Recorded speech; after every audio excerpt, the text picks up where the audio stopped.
नमस्कार दोस्तों, तनव्यूज़ चैनल में आपका एक बार फिर से हार्दिक स्वागत है। जैसे कि आप लोग जानते हैं कि हम लोग वृंदावन और मथुरा घूम रहे हैं, तो उसी कड़ी में आज मैं आपको लेके जाऊंगा गोवर्धन पर्वत, जिसे गिरिराज पर्वत भी कहा जाता है। दोस्तों, इसकी कहानी कुछ इस तरह है।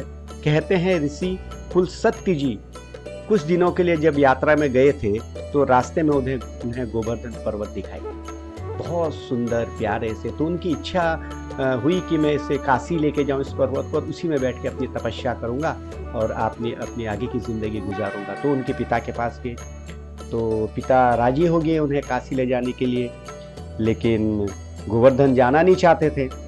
इसलिए उन्होंने पुलस्त्य जी के सामने एक शर्त रखी कि अगर आप मुझे यहाँ से ले चलोगे तो काशी तक आप मुझे कहीं भी ज़मीन में मत उतारना, वरना मैं वहीं स्थापित हो जाऊंगा।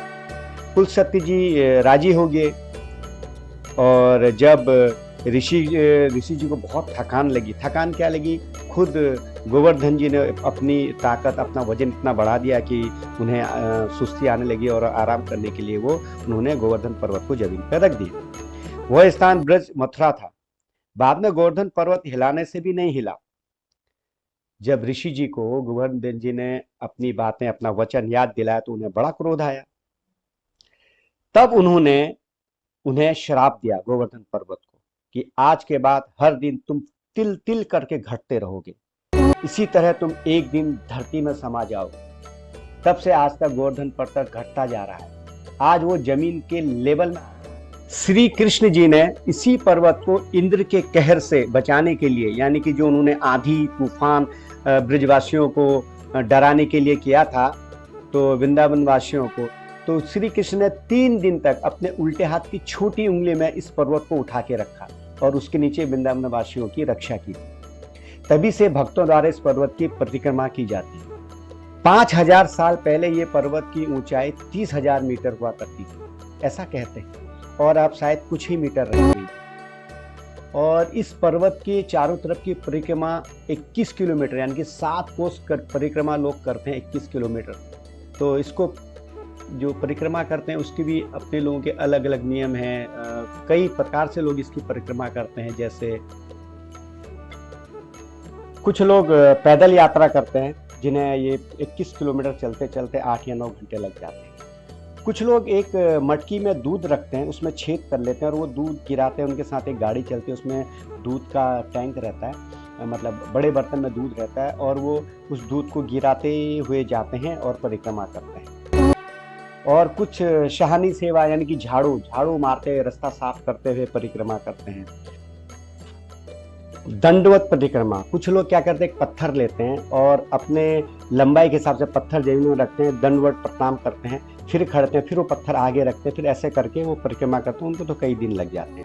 कुछ लोग 108 पत्थर लेते हैं, 108 पत्थर आगे रखते हैं, फिर दंडवत प्रणाम करते हैं, फिर 108 पत्थर आगे बढ़ाते हैं, फिर दंडवत प्रणाम करते हैं। ऐसे कई हैं। कुछ लोग अपनी पत्नी के साथ, पति दंडवत करता है पत्थर रख के, तो उससे आगे पत्नी करती है। ऐसे कई तरह के लोग परिक्रमा, लोगों की अपनी इच्छा, अपनी भावनाएं हैं, तो ये परिक्रमा होती है यहाँ। और कहते हैं कि जो भी ये परिक्रमा करता है, बड़े देश विदेश से भी लोग आते हैं सुन के। कृष्ण के भक्त तो विदेशों में भी है, तो जो भी आता है कहते हैं कि उनकी मनोकामना पूरी होती है।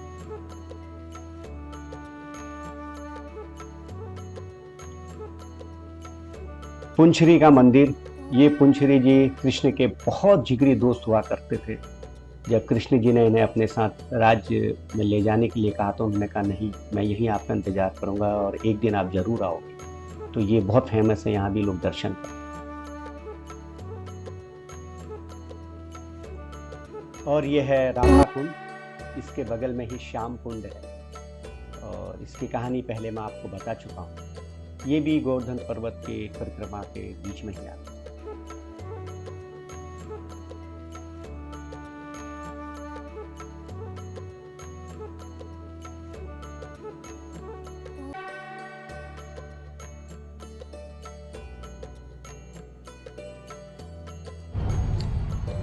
कुसुम सरोवर, जो हम लोग ये गिरिराज पर्वत की परिक्रमा करते हैं 21 किलोमीटर की, तो उसके बीच में एक ये आराम करने के लिए एक स्पॉट है।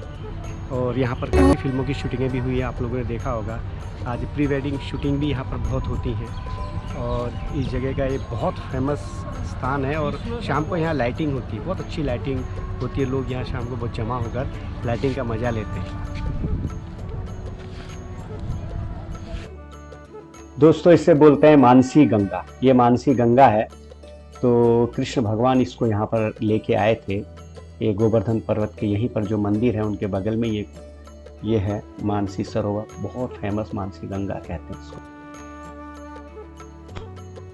इस परिक्रमा के दौरान आपको रास्ते में बहुत प्यारे प्यारी जगह रुकने के लिए या देखने के लिए मिलेंगे, जैसे मुखविंदर मंदिर, मानसी गंगा, राधा कुंड, कुसुम सरोवर, गोविंद कुंड और पुंछरी का मंदिर। ये सब रास्ते में आपको पड़ेंगे। बहुत अच्छे अच्छे लोकेशन है, देखने लायक है, तो वो आप देखिए।